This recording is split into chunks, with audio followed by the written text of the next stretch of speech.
So here's our first hypothesis test when we have a population standard deviation. So when we have that population standard deviation, we're going to use a z-test or a z-distribution for these. So you've seen this before, your z-score formula. We call it our standardized test statistic. You are going to be given a sample mean, a population standard deviation, and a sample size. And in order to be able to use this test, the problem will state that we had a random sample, and it will either tell us that it is normally distributed, or we're going to have a sample size greater than or equal to 30. Now, I mentioned before about rejection regions. So here's our first true definition of what that is. It's the range of values for which your null hypothesis, which is your HO, is not probable. So if your standardized test statistic, which is that Z formula, falls in that shaded region, then you would reject. So again, if you're in the shaded region, we are rejecting. So then if you are not in that shaded region, you fail to reject. This is how we get those two different possible decisions. So the line where your shading starts and stops is called your critical value, or Z naught. This is what's separating that rejection region from your non-rejection region. So in order to find that critical value, or a rejection region where that begins, you're going to be first given a level of significance, that's your alpha, and you're going to need to know whether your test is going to be a left, right, or a two-tailed test. This is coming from your HA symbol in your hypothesis. Once you find that, then you'll know whether your z-score is going to be negative, positive, or both for your critical value. So if it is a left-tailed test, means you've got the shading on the left, we want a negative z. If it is a right-tailed test, we want a positive z. And then if it is two-tailed, meaning both tails are shaded, we want both a negative z and a positive z. This is important because in order to find this, we're using inverse norm in your calculator. And when we do, inverse norm will always give you the negative. You have to be able to figure out whether we want to keep it negative, switch it to positive, or if we need both. So here's that visual again, left tail, right tail, and both. When we are using our inverse norm, we're plugging either in alpha or we're plugging in half of alpha, depending on if we have a left tail, right tail, or both. If it's just one tail, you use all of alpha. And then if it's two tail, we cut it in half because we have to divide it evenly for both of the tails. So let's try one. This one says find the critical value in rejection region for a left-tailed test with an alpha of 0.01. So make that quick sketch. Again, this is your alpha space. So that's the area under the curve. Inverse norm is going from area to z. That's why we use this function. So we're going to plug in all of alpha, and we click enter, and we get from our calculator that z is negative 2.3263. It is the left tail, so we do want to keep it negative. So we want the negative. This is for our critical value. So let's try again. Find the critical value in rejection region for a two-tailed test with an alpha of 0.05. Two-tail. The alpha given is the total shaded area. So if you have two tails, you need to cut it in half. So alpha divided by 2, we get 0.025.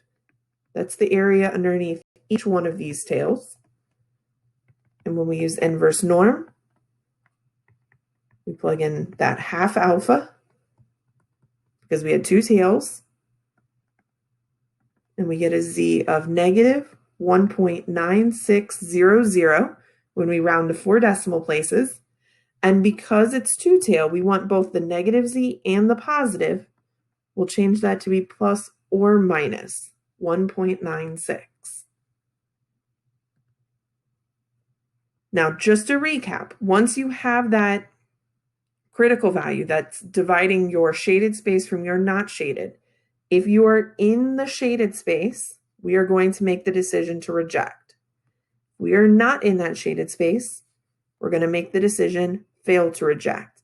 And then each one of the options here, left tail, right tail, or two tail, give you that clear visual of where the reject and fail to reject is for each one of our situations.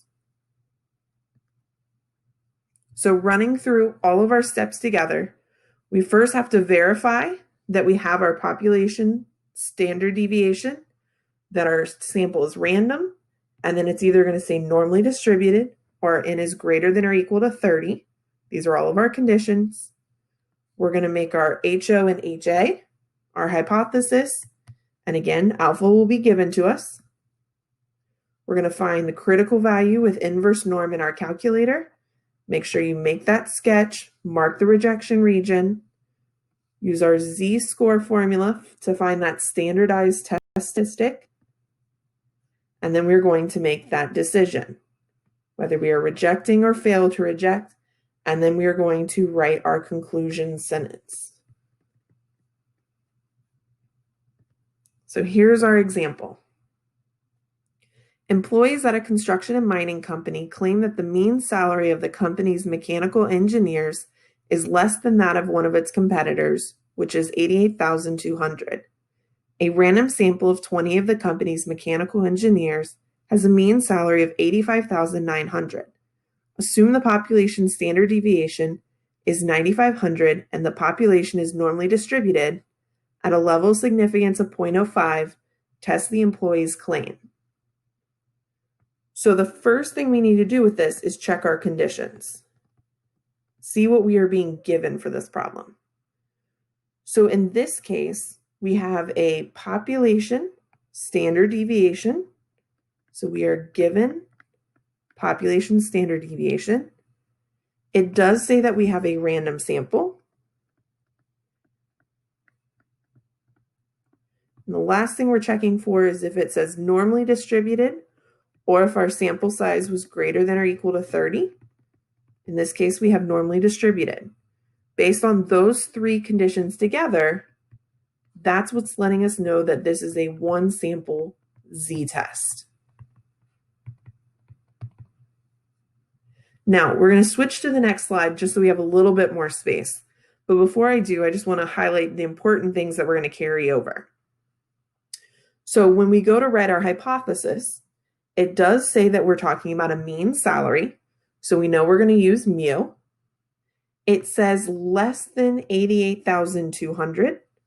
So that's the symbol that we're going to be using for our claim, the one coming directly from our wording. We also have our sample size of 20, our sample mean, our X bar of 85,900. We've already stated this is our population standard deviation, so 9,500. And then again, you're given your level of significance.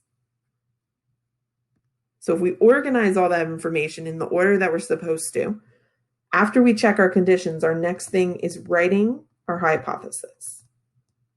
HOHA, we have a mean value that we're comparing here, and our problem said less than. So less than always goes in HA because it's our inequality symbol. Statements of equality go in HO. The number will always be the same. These are complements to one another. And we are given our level of significance 0.05. So the next thing we need to do is make ourselves a sketch. We always look at HA for our graph. And so in this case, it is less than, which means a left tail shade. Because this is a z-test, again, the big one that we have for that is that we are given a population standard deviation. That's what's telling us to use inverse norm. And because it's one tail, we drop in all of 0.05. So we get negative 1.6449. Again, your calculator will always tell you negative. You need to look at your sketch to know whether we need to keep it negative, change it to positive, or we need both. So this is our critical value here. We've got it on our sketch. If we get any number smaller than that, we're going to reject. Any number bigger, and we'll fail to reject. So now we're up to using our standardized test statistic, our formula. We're going to plug in our sample mean minus our population mean. This back one will always match your hypothesis. Our population standard deviation over the square root of our sample size. Try to do all of that in one step in your calculator. And then we're going to round our answer off to 4 decimals, negative 1.0827. This is the number that we are comparing to our critical value. So think of this as the number line across the bottom. The center hump is 0. You're trying to identify where that negative 1.0827 would be. It's somewhere between 0 and our critical value, somewhere in here. Because it's not in that shaded area, our decision is to fail to reject.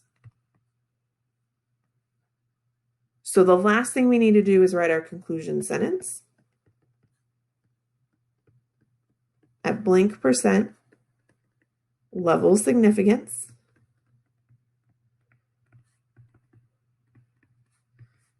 there blank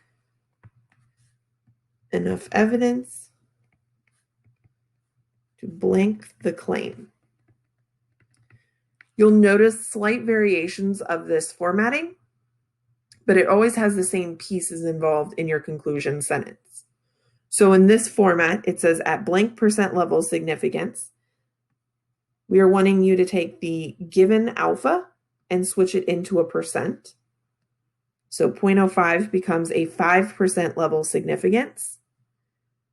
Because we failed to reject, we use the phrase is not enough evidence. And then the third blank is based on where our claim is at. So since our claim is our HA, we will use the term support here. So there is not enough evidence to support the claim. And then I'm going to put ... After that, you're just going to reiterate the context of the problem. So if I hop back one slide, you would want to copy from that very first sentence, the employees at the construction mining company claim that, and you would copy from here all the way down to your period. Copy and paste that whole thing. That gives you so many good pieces of nuggets in there. It gives you the mean, your less than, the number we're talking about, and then the context of the problem in general. That we're talking about your employees at the mechanical engineers, their mean salaries.